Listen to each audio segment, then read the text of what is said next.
Hi, Fayette County, Georgia homeowners. What happened in the Fayette County real estate market last month? I'm Daphne Bousquet, and I have all the data for you to keep you informed on home values and trends so that you can make better decisions. In this video, we'll talk about what is happening now and what we are expecting, and some solutions to housing unaffordability. Let's dive in. We had 165 homes come on the market in September of 2023, and that was 8 fewer homes than in August, representing 4.6%. It was up 1% over last year. Now, this is the time of year that fewer homes come on the market, and the real estate market is slowing down a bit. So let's see how slow we got. In August, we had 102 homes going under contract, which was a massive drop from previous years and months. This month, we only had 101 homes go under contract, even less than in August, and it was down 19% over last year. The number of homes that get a contract forecasts the number of sales for the next month, so that does not bode well for October. 100 homes sold in September, and that is 29% less than in August and a whopping 40% less than last year. Now, there are more than 1,000 realtors in Fayette County, so please check on your favorite realtor because we are not okay. The market is slow. And with so few homes sold, you would expect more available homes on the market, but that's just not the case. Although the number of available homes is inching up, we are still well below pre-pandemic levels. At this point in time, we have less than 10 weeks of inventory. That means if no homes came on the market in less than 10 weeks, we would be completely out of homes. And homes are still selling in an average of 20 days, which is also a lot faster than before 2020. And by the way, if you have any questions, drop them in the comments below, and I am happy to answer them.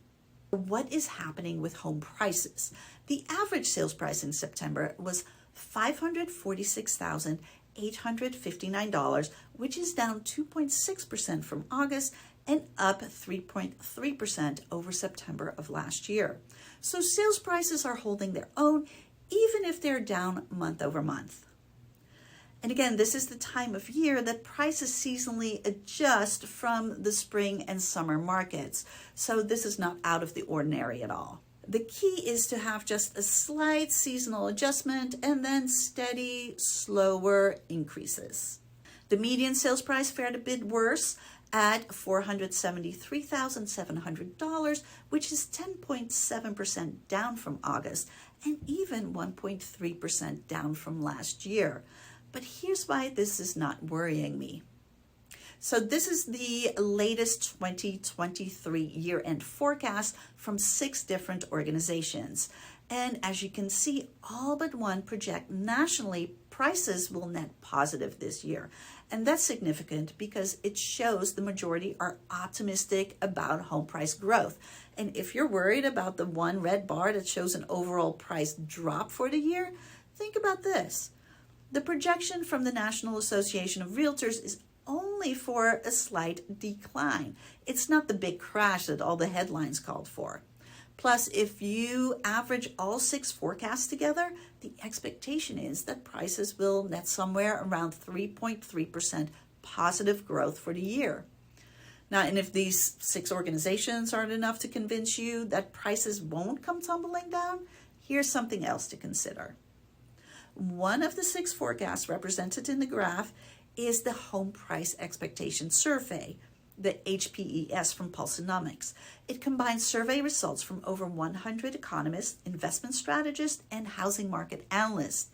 The HPES found that the average from all 100 of those experts is 3.3% growth for the year.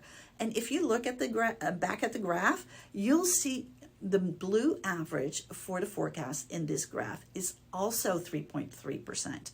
While individual forecasts may vary, both the HPES survey and the average of these forecasts provide the same projection. And 3.3% appreciation is a completely different story then prices falling. Of course, these are national forecasts, and we all know that real estate is hyper-local business. So let's look at the year-to-date data in Fayette County. Year-to-date, the median sales price is $491,500, which is up $29,250 from the $462,250 in 2022, or almost 6%, well above the national average forecast of 3.3%. Now, this is a very respectable increase. We are definitely not looking for the 10 to 20 to 25% increase year over year. The pandemic years, we like to call them unicorn years, put way too much stress on the market. And while it is great for homeowners and sellers, it is not good for housing affordability.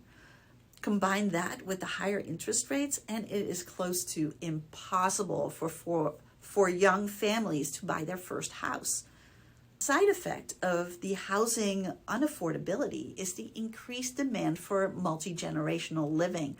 According to a survey by Realtor.com and Census-wide, would-be buyers facing affordability challenges may turn to parents and other family members to secure a place to call home. Roughly 37% of respondents would consider purchasing a home to live in with a child. 27% would consider doing so with a sibling or cousin from the same generation, and 21% would consider doing so with a grandparent. For instance, like a basement finished off with a separate apartment for either the parents or the family. And this could even extend to buying a duplex or multi-family building together, and each family living in a unit. I've even seen a garage converted to an entire apartment with kitchen. So I'm curious, is that something you would consider? And if so, which generation are you? Put it in the comments below. Finally, let's talk interest rates. Where are they heading? And to be honest, I have no idea.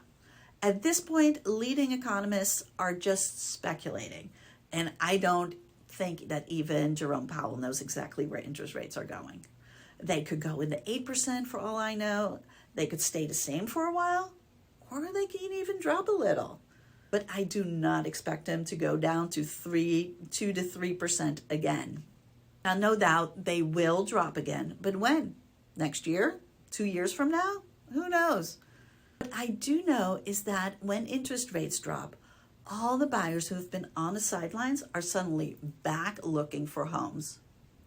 And we have seen what pent-up demand does to a market. We are talking multiple offers, going way above list price, and pushing home values up.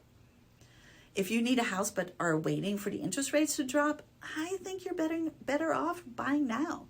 When interest rates drop, you can refinance. And if rates go up, you're already locked in. And if rates stay the same, you're fine too. If you have any questions on the market or want to talk about your particular situation, whether you're thinking about buying or selling, let's talk. The easiest way is to book a call with me at talkwithdaphne.com.